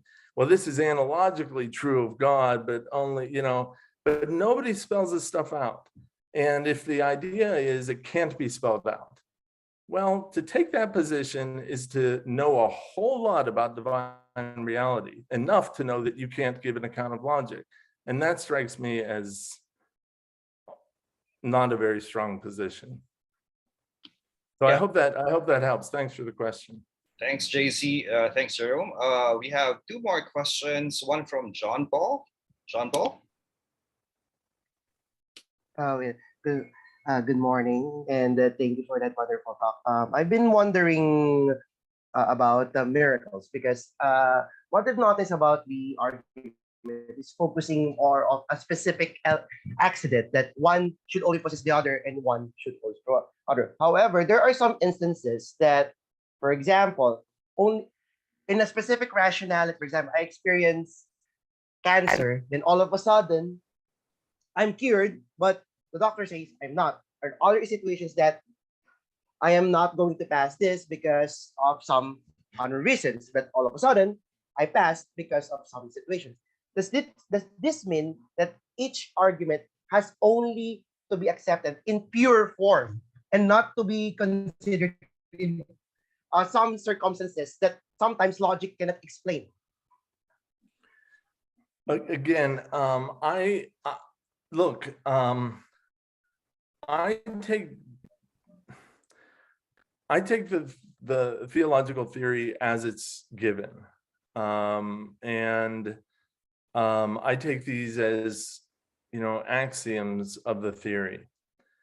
Maybe there's mystery within that, but it's not clear where or what the mystery is. Now, even another virtue of the account I give in this book, I think, is that it preserves the mystery of the so-called hypostatic union. This is one person, divine, human, more than any other account, because after all, it is a little bit mysterious how you get a contradictory being with so many contradictions around him in an otherwise perfectly consistent world. But, to just keep saying, well, it's mystery. Yes, it looks like a contradiction, but it's mystery as to why it's not. Again, I think this is fueled by just not reflecting on why you hold that logic forbids contradictions. I'm not saying it's a terrible view, or it's certainly a populated view, but I just myself don't see a lot going for it, because it seems like talking without thinking about what you're saying. That's what it looks like to me. Okay, I think there's a related worry from Eugene. Eugene, please unmute yourself. Eugene, are Hello, you good there? morning, everyone. So this is more on comment. Hello, I am being here. Yep. I think it's more on a comment, and I hope it makes sense. So I think I'm trying to observe what's the cause of this contradiction, and I think it's more on the limit of language that whenever we understand nature of God of Christ, it always tend to contradiction. It's because it's the limit of human language, as logic dwells in language also. I think that's the problem. And would it be take as an argument? That's my question. Would it be the limit of language, this contradiction? Thanks.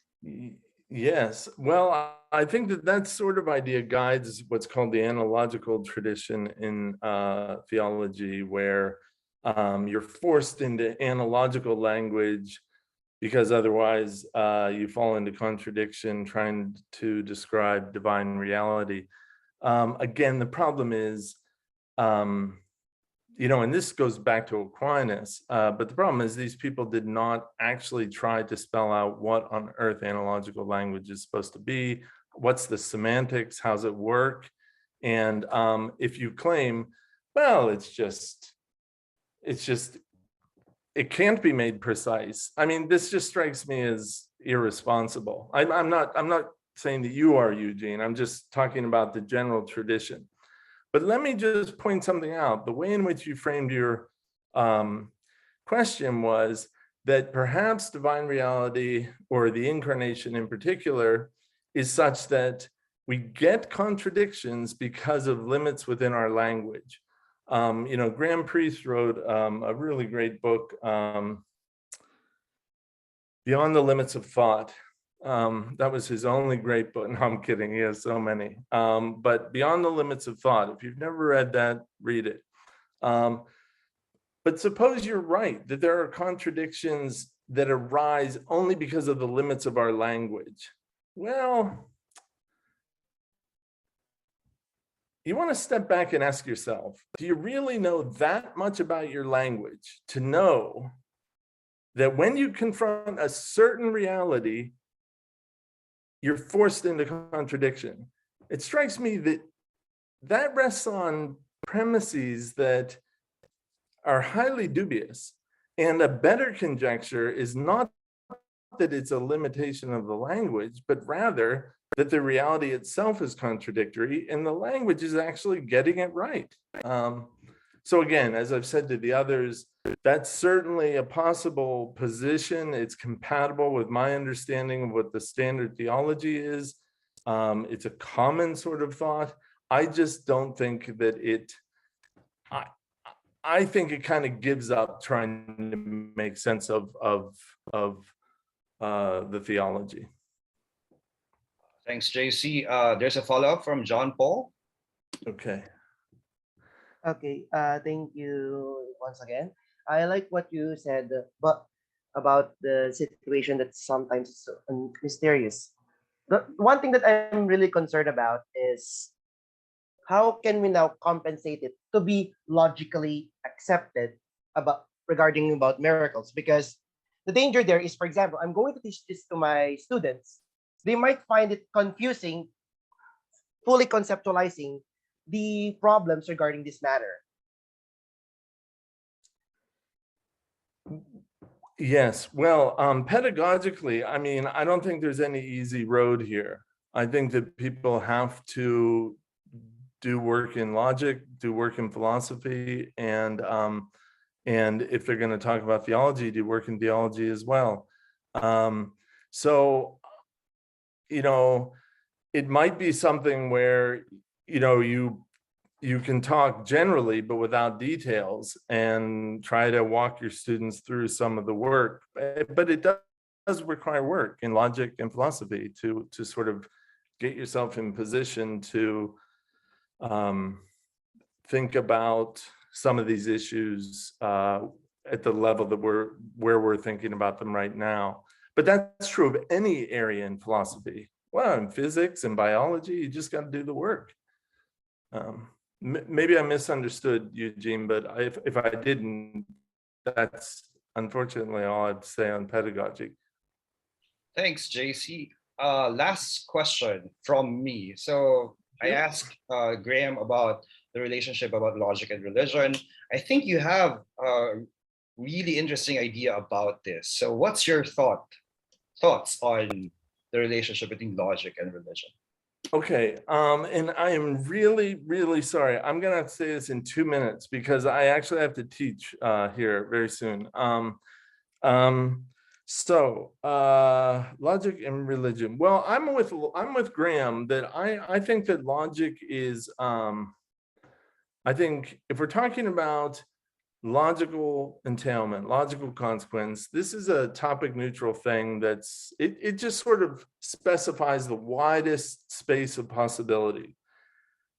The classical cases, all those possibilities, no problem, but it allows glutty cases and gappy cases and combinations thereof.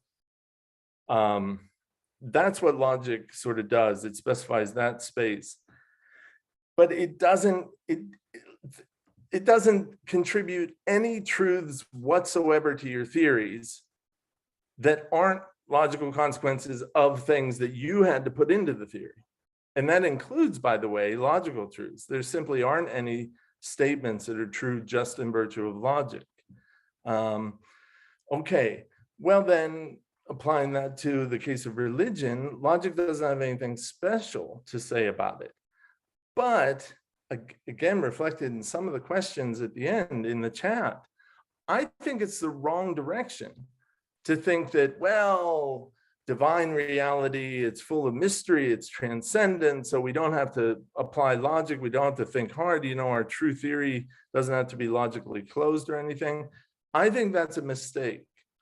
I think that if theology purports to be true, it's subject to the closure under logic as much as any other true theory. But logic doesn't give you anything special about religion. So I agree with Graham about that. Okay, so thanks, JC. On that note, we end our session with JC. Let's thank him. Thanks, JC. Okay, so we'll have a short break, a 10-minute break for now, and I'll see you guys after 10 minutes. Okay, thank you. Thanks, JC. Bye. Yep, thank you. Bye. You're nodding your head, Graham.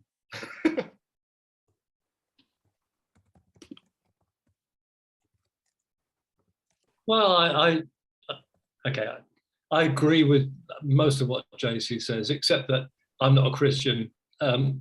Whether he is or not, I'm not sure nowadays. Okay, let's have a break. Al, would you like to try your slides? Yes, thanks, JJ. There's JJ, JC. I think I need to be called AH. Let me check everything here. So do I go to share screen? Is that the yes. Yeah. And let's see what happens if I start doing that.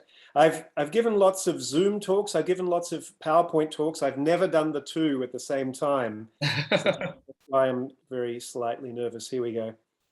So I've done that, and now Click on the PowerPoint presentation. Yep, good. And now I do this and share. I suppose I hit share. Hang on. Yes. There we go. Yeah. Share now. Okay, we can see it. Good. Good. And so let's just do a little practice. Oh, this is good, isn't it? So whoa, hang on. So I don't just click down the way I normally do. That's interesting. Let's find another way to. Maybe I do this. Yeah. Okay. Good. That's different from what you do. See, that's why we have to practice. I think that's pretty good. And if I need to go back, I can do that. I see there's a pencil. I can write on the thing, right. I suppose. Interesting. What's this? That's edit, I think. I don't want to edit. Yeah, I'm locked in. So, all right, good. I think we are good to go. Okay. Great. That makes it easy. Yep. Okay. So well, I suppose we have a 10-minute break for now. Excellent. Good okay. Stuff. Yeah.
Al, can you hear me? Okay, I have to go to another talk at 9:30 my time, whatever that time yours is. So I might miss the last 10 minutes of your session. If I do, apologies. UNESCO World Logic Week is a bit of a commitment.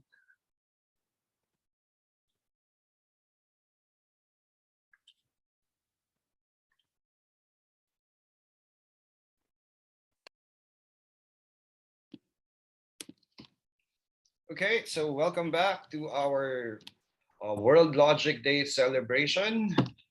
So in this portion, we will introduce our next speaker from the ANU, of course, my friend from down under, Al Hayek.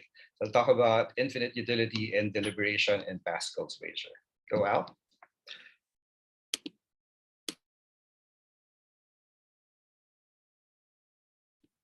You're muted, Al.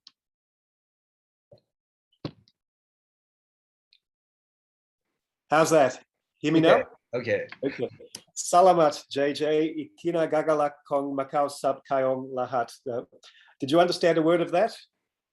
Yes. Now that you've all heard how bad my Filipino is, I'm sure you'll be glad to hear I'll be speaking in English from now on, which I speak rather better. But look, first, big thanks to JJ for this invitation and for organizing today. It's a really good event and I've enjoyed it very much. Thanks to all of you who are attending as well. Okay, Pascal's wager presents believing in God or not as a decision problem. And as such, it's natural to analyze it with decision theory. Now, I've previously argued that on a standard decision theoretic formulation of Pascal's wager, it's invalid. Now, decision problems also lead into a seemingly disparate debate. A number of authors have argued for the thesis that in a given decision problem, while deliberating about what you'll do, you cannot rationally have credences, degrees of belief, for what you'll do. Now, I call that the deliberation annihilates reflexive credences thesis, or for short, the dark thesis. Now, a number of authors have defended the dark thesis. In this talk, I'll have Pascal's wager meet the dark thesis. And doing so will lead to a few new twists, rather like an episode of Black Mirror. Now, I'm a big fan of the Black Mirror series. I've got into that recently. And I don't know if you know it on Netflix, but every episode has got some twist. In fact, most episodes have several twists. And so it will be with my talk.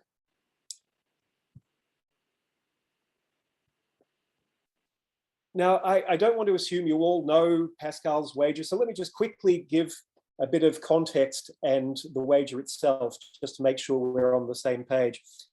It's important to contrast Pascal's wager with so-called proofs of the existence of God. And I'm thinking of Anselm's ontological argument for the existence of God. He thought he could prove the existence of God. I'm fees to God, which were allegedly proofs of the existence of God. Descartes had an ontological argument and a cosmological argument. Again, supposedly proofs of the existence of God. Well, Pascal will have none of this. Pascal says, endeavor to convince yourself of God's existence, not by increase of proofs of God. Okay? He introduces this entirely new way of approaching this theistic question. And it's important to remember, this is around the time that probability theory and decision theory is being invented too, around the 1660s. Okay. Pascal writes, God is or he is not, but to which side shall we incline? Reason can decide nothing here. Okay, take that, Anselm, take that, Aquinas, take that, Descartes.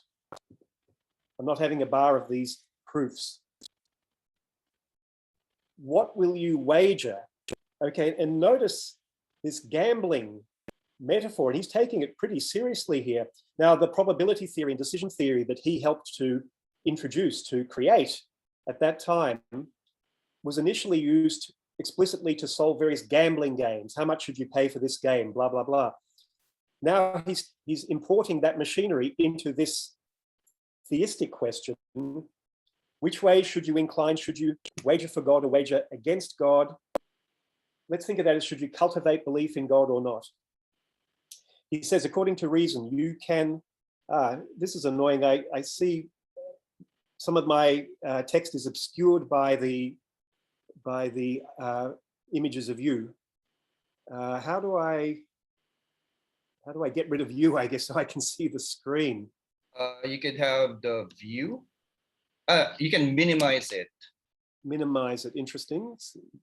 I wish I knew how to do that. As I was saying to JJ, I've given lots of PowerPoint talks, and I've given lots of Zoom talks, and I've never combined the two. But here we go.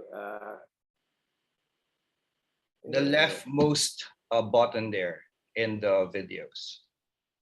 Well, sorry, I see mute, stop video, security, participants. Am I looking at the right place? If you're looking, look for our videos. Can you see us, our pictures? Yes, I do. Yeah. Okay, so there's a button there, leftmost button. Got it. Thank you. Got it. Thanks. As you can see, I'm a man of the 20th century, maybe sometimes even the 17th century, because I feel right at home with Pascal. Okay. What will you wager? According to reason, you can do neither the one thing nor the other. That is, decide whether God is or he is not. According to reason, you can defend neither of these propositions. Which will you choose then? And notice he's now making this a decision problem. It's a problem of choice. Let us weigh the gain and the loss in wagering that God is. If you gain all. If you lose nothing. Wager then without hesitation that he is. Okay, so as we would now put it, Pascal is letting us know about the utilities, the payoffs of the various combinations of things you could do and the ways the world could be. Let's draw a table to represent this decision problem. We'll call it a decision matrix. Here it is. Two things you could do: wager for God, wager against God. Two ways the world could be. We call these states. God exists, God does not exist. And here are the corresponding payoffs, at least characterized qualitatively. Wager for God, God exists. You gain all. Let's call it salvation. Now, in the case where God exists, but you wager against God, elsewhere, Pascal speaks of misery. And I guess we could think of that as hell. And that's the payoff for that combination. Now go to the column where God does not exist. And here the thought is, well, it's just status quo. It's just business as usual. It's your finite earthly life. And then you die, and that's it. Okay. So that's the decision table, the decision matrix. Now, according to so-called dominance reasoning, you should wager for God. And by that, I mean, in each state, wagering for God is at least as good as wagering against God. And in one state, it is strictly better, okay? In column 2, God does not exist. It's a wash. But in column 1, God exists. You're strictly better off wagering for God, okay? So as we say, wagering for God dominates wagering against God. So you better wager for God.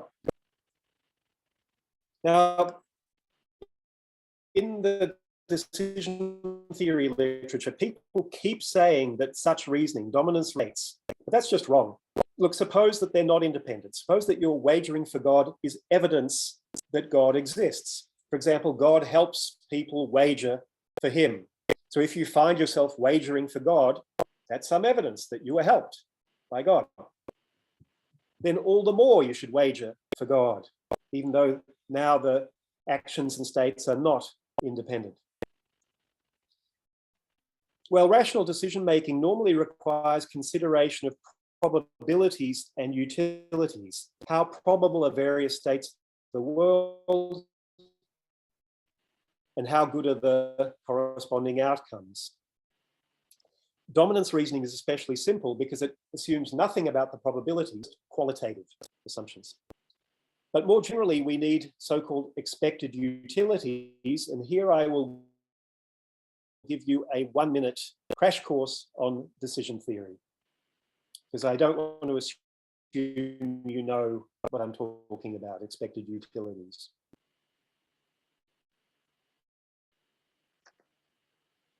Well, what are they? They're